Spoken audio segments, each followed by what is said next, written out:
prudent budgeting really is what we're looking for. We are still, as a state and many states, and actually the nation, are still struggling to come out of this 2008 recession that we've had.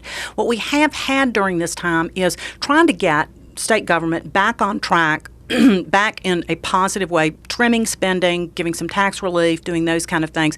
The one area that they have not been able to put a lot of focus on is savings until now. And that's what we saw in this budget, particularly in the Senate budget. We saw a rainy day fund that would have over $1 billion in it. Now, we also saw them putting an additional $250 million into a repair and renovation fund.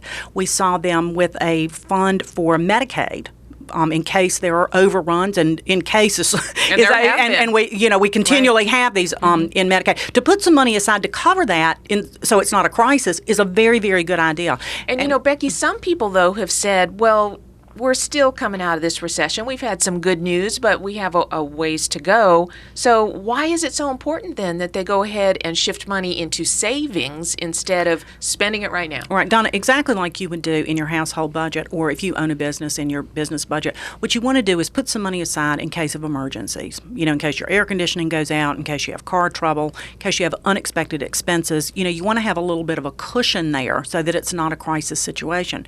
What we know from economics and what we know from forecasting is we may very well, not just as a state but as a country, be headed for another recession. There is a real concern, and I think a very prudent concern with lawmakers, to prepare for that so that there's some money set aside that if something happens, if we don't have the money to continue to pay our teachers, to continue to pay our police officers, to continue to pay for roads, that we have some money in savings accounts so that there's a little bit of a cushion.